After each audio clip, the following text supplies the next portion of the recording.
The wool blanket was still folded on the back of the couch, exactly where Nora had left it, when the knock came at my door at 10:30 on a Thursday night in November. I wasn't expecting anyone. I'd been sitting at the kitchen table with a half-eaten bowl of lentil soup going cold beside me and a structural report open on my laptop, the kind of reading that looks like work, but is really just something to do with your hands. I set down my spoon, walked to the door, and opened it. Nora was standing on my front step in her gray wool coat, the one with the horn buttons she'd had since before we were married. Snow had collected on her shoulders and in her hair. She wasn't wearing a hat. She never wore a hat, even in January, even when the wind off Lake Ontario turned the air into something sharp and personal. She looked at my face the same way she used to look at a room before she rearranged it, carefully taking inventory. "I know it's late," she said. "It is. Are you going to let me in?" I stepped back. She walked past me into the kitchen, and I noticed she was carrying a small paper bag from the Portuguese bakery on Augusta Avenue, the one we'd gone to every Saturday morning for the 4 years we were married. Pastel de nata, probably. She always brought them when she didn't know how to start a conversation. She set the bag on the table, looked at my half-eaten soup, and said, "I'm getting remarried. The wedding is in March. I wanted you to hear it from me." I didn't say anything. She sat down across from where I'd been sitting and folded her hands on the table. Then she asked me something I wasn't prepared for. "Can I stay for a little while? I just need to sit somewhere it feels like itself." Let me back up. My name is Owen Marchetti. I'm 41 years old. I work as a structural engineer for a firm in downtown Toronto. Load assessments, building code compliance, seismic retrofits for older buildings in the Annex in Cabottown. The kind of work that involves spending a lot of time in parking garages and unfinished basements with a flashlight and a clipboard. I've been doing it for 16 years. I'm good at it. I live in a semi-detached house in Roncesvalles, the west end of Toronto, a neighborhood of Portuguese bakeries and Polish delis, and young families pushing strollers past vintage shops on a Saturday morning. The house is too big for one person. I know this. After Nora left, I thought about selling, thought about finding something smaller and easier, a condo maybe, something with no backyard to maintain and no second bedroom that I used to store bike parts and old textbooks. But I never did anything about it. I just kept the house. Kept the backyard, kept the garden she'd started along the south fence that I've never had the heart to uproot, even though I don't garden and have no idea what half the plants are. The blanket on the back of the couch, cream-colored wool, slightly scratchy from a shop in Elora we'd stopped at on a drive one autumn. That stayed too. Nora forgot it when she moved out, or she left it on purpose. I've never been sure which. I don't move it. When it slips off the back of the couch, I fold it and put it back every time. Nora and I met at a work event, a reception for a new urban planning initiative the city was rolling out. She was there representing a community housing nonprofit in Parkdale, the kind of organization that fights with developers and wins sometimes. She was the one doing most of the talking in her corner of the room, and the people around her were leaning in. I noticed that. I've always found it hard to make a room pay attention to me. She made it look effortless. We got married when I was 34. She was 32. We were good together for a while, maybe 3 years. Maybe a little longer if I'm being generous with the accounting. We didn't break apart because of anything dramatic. No affair, no betrayal, no single night that could carry the weight of an ending. We broke apart because Nora wanted motion, new city, new project, bigger stakes, and I wanted to stay in the same house on the same street and finish the same bowl of soup at the same table at the end of the same long day. She wanted a life that felt like becoming something. I wanted a life that felt like being somewhere. We were both right. That's what made it so hard to be angry about. She moved out in March 3 years ago. We divided things quietly and without lawyers, which either means we were very mature or just too tired. I kept the house, the couch, the blanket. She took the dining set, the good knife block, most of the art on the walls, and left behind a square patch of lighter paint in the hallway where a print used to hang. I haven't put anything in that space either. I heard about the engagement from a mutual friend, a text. Nothing dramatic. Heard Nora's getting married in the spring. You okay? I read it at my desk, set my phone face down, and went back to the load calculation I'd been working on. I was fine. I told myself I was fine, and most days that was close enough to true that I didn't examine it further. The only person who ever pushed on it was Len, senior engineer at my firm, 23 years in the industry, the kind of man who communicates mostly in blunt observations and coffee refills. We were on a site visit together the week after I got that text. walking the perimeter of a century home in the junction that needed its foundation reassessed. He stopped in the middle of taking a measurement, looked at me over his reading glasses and said, "You still have that blanket of hers on your couch, don't you?" It wasn't a question. I laughed. I didn't answer. "Owen," he said, "you were married 4 years and you haven't been on one date. You keep a dead woman's garden alive even though you don't know what's in it. You call that getting over something?" I told him she wasn't dead, just remarrying. He went back to his measurements. But the thing about Len is that he says one uncomfortable thing and then doesn't say anything else, and somehow the one thing sits in your chest for weeks. So when Nora appeared at my door at 10:30 on a Thursday night in November, holding pastéis de nata and asking to sit somewhere that felt like itself, I let her in, because what else was I going to do? We sat across from each other at the kitchen table, and she opened the bag and put one of the custard tarts on the edge of my bowl. The soup had gone cold. I didn't mention it. She told me about the wedding, march at a restored mill venue outside of Stratford, about 2 hours southwest of the city. She told me his name was Philippe, that he worked in international development, that they'd met in Ottawa at a policy conference, that he was kind and attentive and organized in a way that I had never been. She said all of this in the measured, considered voice of someone who had rehearsed the conversation several times before arriving. I listened. I made tea. I didn't ask the follow-up questions that occurred to me. At some point she noticed the blanket. She didn't say anything about it. Just let her eyes rest there for a moment, the way you look at something that surprises you by still existing. Then she looked at the square of lighter paint in the hallway, and something moved across her face that I couldn't quite read. We talked for 2 hours that first night, about nothing heavy, mostly. A documentary she'd watched about rewilding in British Columbia, the ongoing disaster of the Bloor-Danforth signal delays, a restaurant on Dundas that had finally closed after 20 years. Normal conversation. The kind that fills a room without putting pressure on anything. She left around 1 in the morning. At the door, she paused and looked back at the kitchen. "Thank you," she said. "I meant it when I said this place feels like itself. Most places don't." I watched her walk to her car, then closed the door and stood in the hallway for a while. The second visit came 8 days later. She texted first, "Is it weird if I come by Saturday afternoon?" I said no. She arrived with coffee and a bag of groceries and asked if she could make her mother's potato soup, a French-Canadian recipe she'd grown up with in Sudbury, onions and leek, and a bay leaf and nothing complicated, the kind of soup that's mostly about patience. I said the kitchen was right there. She moved through it like she owned it, and I mean that in the least contested way possible. She knew which drawer had the wooden spoons. She reached for the colander on the second shelf without looking. She set the bay leaf on the windowsill beside the sink the way she always had. Not in the pot yet, just resting there, waiting. I sat on the stool at the kitchen island and watched and answered questions about what I'd been working on. A heritage building in Corktown that needed its steel beams reassessed, and she asked good questions, the kind that suggested she'd actually retained things I'd told her years ago about the work. It was strange how natural it felt. Not comfortable exactly. More like a language you grew up speaking but haven't used in years. The words come back faster than you expected, but there's a hesitation at the start of every sentence. Over dinner she talked about Philippe again, but differently this time, less rehearsed. He'd been offered a posting in Geneva for 18 months and wanted her to come with him, to put her work with the nonprofit on hold, to treat it as an adventure. She said the word adventure carefully, the way you handle something that doesn't belong to you. She said he had already started researching neighborhoods in Carouge and looking at international school options for the children they didn't have yet. She said twice, she should be excited, she should feel lucky. I recognized the weight of that word. Should is what you reach for when what you feel and what you're supposed to feel have quietly diverged and you're hoping no one notices. Her phone buzzed on the table. She glanced at it.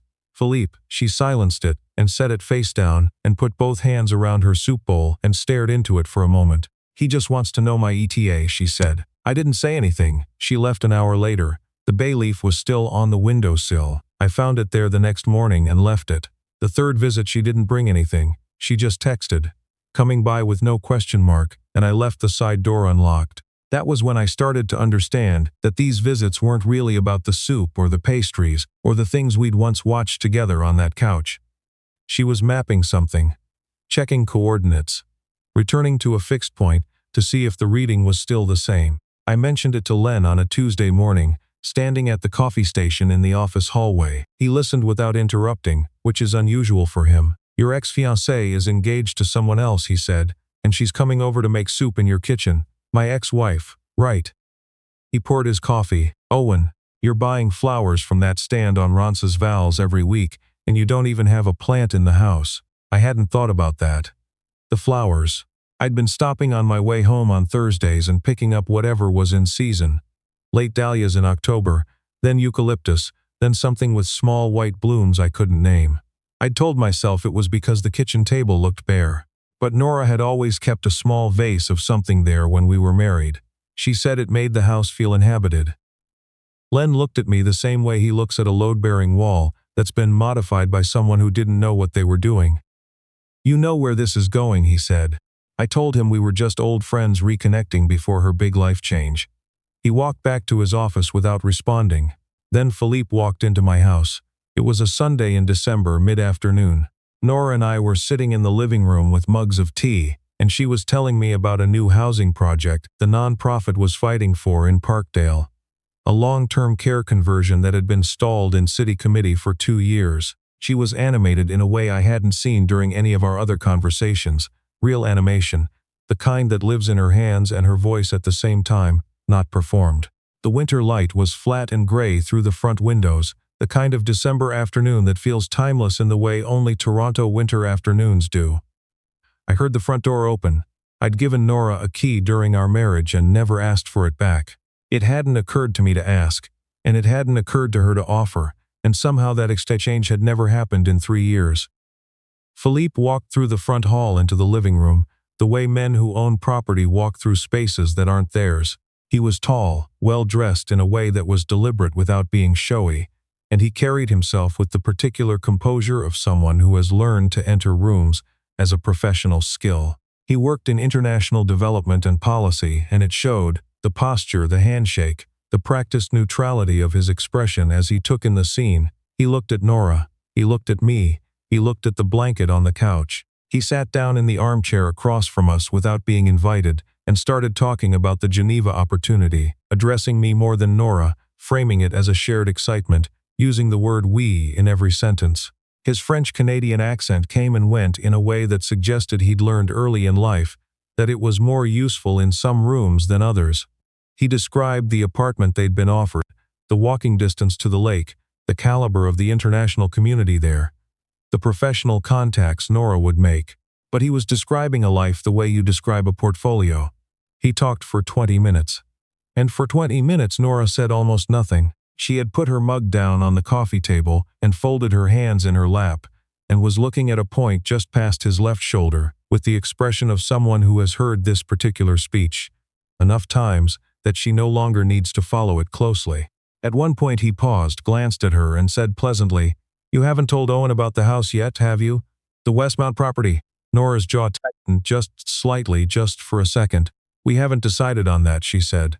"We've decided," he said, just that, pleasantly. He had purchased, apparently, a significant property in Westmount in Montreal post-wedding plan, close to his family and his firm's secondary office. A century home, he told me, extensive renovation planned. He described the renovation the way he described everything, with the precision of a man who enjoys the sound of decisions being made aloud. He mentioned, almost as an aside, that Nora had put in her notice at the nonprofit, that she'd given 2 months, effective immediately. She hadn't told me that. I looked at her. She was looking at the table. Philippe stood, shook my hand with the same firm grip, read for exactly 1 beat longer than necessary, and said it was good to meet me finally, that he'd heard so much, that he hoped we'd have a chance to see each other at the wedding. He said this to me, but his eyes were on Nora, and the message in his eyes was not addressed to me at all. He left. The front door closed quietly behind him. The silence that came after was different from all the silences we'd shared over soup and tea. This one had shape. It pressed against the walls.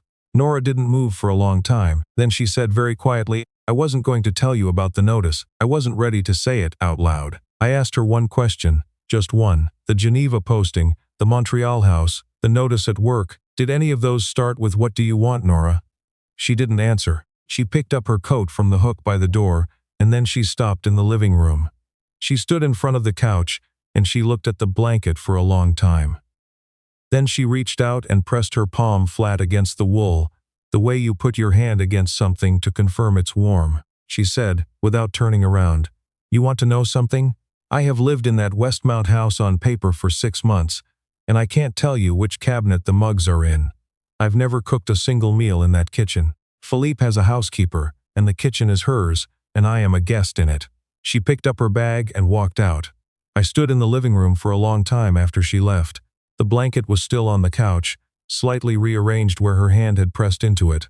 I called Len the next morning. He didn't seem surprised. "What are you going to do?" he said. I told him I didn't know yet. He was quiet for a moment, which is unusual for Len. Then he said, "Owen, that woman drove from wherever she's living now to your house in November to sit at your kitchen table. She's been doing it every week.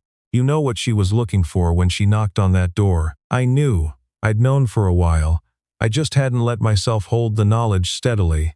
"The question isn't whether you still love her," Len said. "The question is whether she's ready to make her own decisions, and you can't make that choice for her." He hung up. He left a folded sticky note on my desk the next morning with a name and number on it. A family law lawyer he knew, someone Nora's age, someone who'd handled cases involving international asset complications, which was, as it turned out, not an irrelevant detail. I didn't call the number right away. Instead, I drove to Parkdale on a Wednesday evening to the community center where Nora's nonprofit ran its tenant advocacy clinic. I knew she'd be there because she'd mentioned it weeks ago, a rezoning appeal they'd been preparing for months. The hearing was the following Tuesday. I stood outside on the sidewalk in the dark for a few minutes, looking through the lit window at people around a folding table, papers spread everywhere, someone at a whiteboard. Nora was standing at the whiteboard. She was drawing a site map freehand and talking quickly, and the people around the table were taking notes. She looked like herself. That's the thing, she looked more like herself than she had in any of our conversations in my kitchen. I knocked on the glass door. She came to the door and looked at me through it for a second before she opened it. Her expression was complicated in a way I wasn't going to try to decode in a parking lot. "Can I talk to you for 10 minutes?" I said. She told the group she'd be right back. We stood in the cold outside on the front step. I didn't make a speech. I didn't tell her I loved her. I wasn't sure if what I felt was love or just the shape that love leaves behind after years, and I wasn't going to call it something certain that I hadn't confirmed. What I said was this: "You put in your notice. You didn't tell me. You're about to fly to Geneva, maybe move to Montreal, and every time I've seen you for the past 6 weeks, you've been someone who's running out of air. I'm not asking you to choose me. I'm asking you to choose yourself first, whatever that looks like." I reached into my jacket pocket and handed her the sticky note with the lawyer's name on it. She looked at it for a long time. "I have a clinic to finish," she said finally. "I know. This is very bad timing, Owen, yeah." She looked at me. The winter air moved between us. "Okay," she said. She folded the sticky note and put it in her cardigan pocket. Then she went back inside. I walked back to my car and sat there for a while. Through the window I could see her at the whiteboard again, drawing the site map, talking. The people at the table were leaning forward. She was in full motion, full voice, every part of her present. This is what I should have known 3 years ago, maybe 5. It wasn't that she needed a bigger life. She needed a life that was actually hers. The next 3 months were not easy to describe. I stayed away from her deliberately, consciously, with the kind of intention that costs something. I didn't reach out. I didn't drive past Parkdale. Every Sunday morning I left a bag of groceries at the address she'd texted me from a tiny apartment she'd moved into in Seton Village. Bread, eggs, maple butter from the market on Roncesvalles, good coffee, the occasional jar of the lentil soup I'd learned to make during COVID and hadn't stopped. 2-word text, front step. I didn't knock. Some days I sat in the truck a moment before driving away, looking at the lit window on the second floor. It was the right thing. I was mostly convinced of this. The rezoning appeal was approved, as it turned out. The Parkdale housing project moved forward. Nora's nonprofit got a significant profile piece in the Globe and Mail in February, and she was quoted 4 times. I read it at my kitchen table over coffee. I did not text her about it, but I cut it out, which is something I didn't know I was going to do until I'd done it. She texted me on a Tuesday evening in February, "Good session today." That was the whole message. I didn't know what session, therapy maybe, or a mediation meeting with lawyers. I didn't ask. I just replied, "Good," and put my phone down.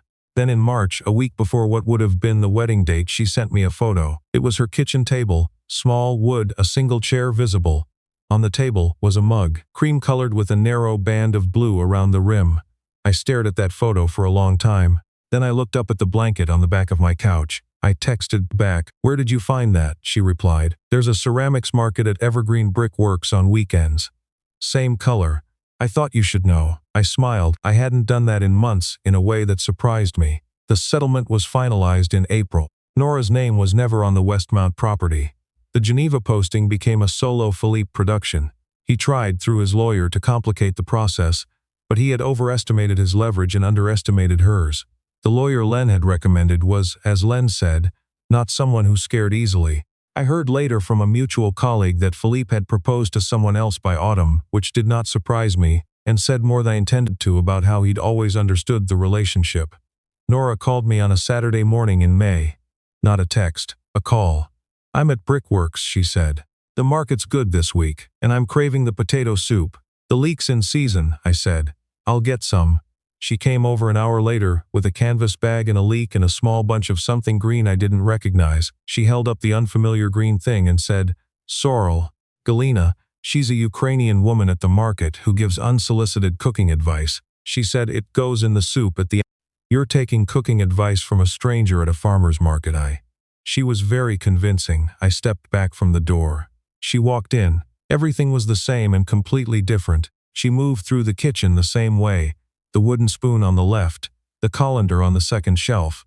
But there was nothing careful about it now. She wasn't mapping anything or testing coordinates. She was just there. She argued with me about whether the onions needed more time, and she was right, and she told me about a mentorship program she was starting at the nonprofit, working with young women from Regent Park who wanted to get into urban planning, and she talked about it the way she'd talked about the rezoning case. All forward motion, no performance.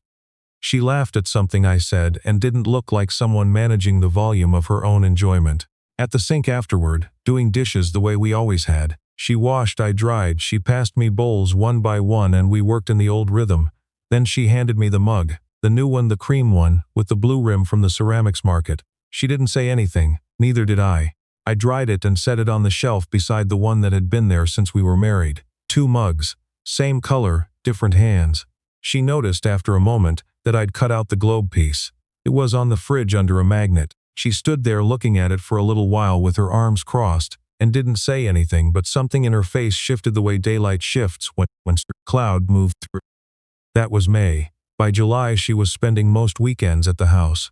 Not dramatically, not with proclamations. She just started leaving her running shoes by the side door and having opinions about what we should plant in the south garden, which she told me had bee balm and bergamot, and a very ambitious patch of lavender that I had accidentally kept alive by doing nothing to it. "That's what lavender needs," she said, "mostly to be left alone." I looked at her. "I'm aware of the metaphor," I said. She smiled in a way that told me she hadn't been sure I was going to catch it. We didn't have a conversation that formally named anything. We didn't sit down and decide. One evening in August, I was doing a site review at the kitchen table, and she was reading in the armchair with the blanket over her legs. She'd reclaimed it completely without asking, and I hadn't said a word, and at some point, without looking up from her book, she said, "I put in an application for that fellowship, the Toronto Housing Trust." "The 2-year one?" "Yeah, good." I went back to my review. It was enough, maybe more than enough. Both of us staying in the same city, both of us doing our own work, both of us quiet in the same room without it costing anything. Sometime in September she moved the rest of her things in. There was no announcement. She just showed up one Saturday with 2 boxes and a very old lamp she'd had since university that casts a strange orange light and that I have learned to love for no rational reason. The square patch on the hallway wall got a new print. She chose it. I didn't ask to weigh in and she didn't offer. On the shelf in the kitchen 2 mugs stand side by side every morning. The old one, cream with a slightly uneven blue rim, the glaze a little thicker on the left side. The new one from the ceramics market, more precise, the blue and even band, still too perfect to have lived in anything yet. Every morning I make coffee for 2. We stand at the counter before the day starts, and we don't say much, and the quiet is the good kind, the kind that doesn't need to prove anything. That blanket, the wool one from Alora, the one she forgot or left or something in between. She pulled it out last winter and washed it and put it back exactly where it had always been, on the back of the couch, folded over the top edge. I came home to find it there one evening, freshly washed, smelling like cedar detergent, and I stood in the doorway of the living room for a minute, just taking in that completely ordinary thing. I used to think I was keeping the house because I wasn't ready to let go. I see it differently now. I think I was keeping it because I knew, even if I couldn't say it, that a house is not a thing you give up on just because it's temporarily empty. Some structures hold, and what looks like stillness is sometimes just a foundation waiting for the weight it was designed to carry. Nora knocked on my door in November because she needed to sit somewhere that felt like itself. She didn't know, I think, that she was also asking whether I was still there, whether the blanket was still on the couch and the mug was still on the shelf, and the man who kept both without making a production of it was still, in his own stubborn and unheroic way, keeping the door. He was. Have you ever kept something from someone, not out of habit, not out of forgetting, but because something in you understood that throwing it away would mean deciding something you weren't ready to decide? Drop it in the comments. I read everyone.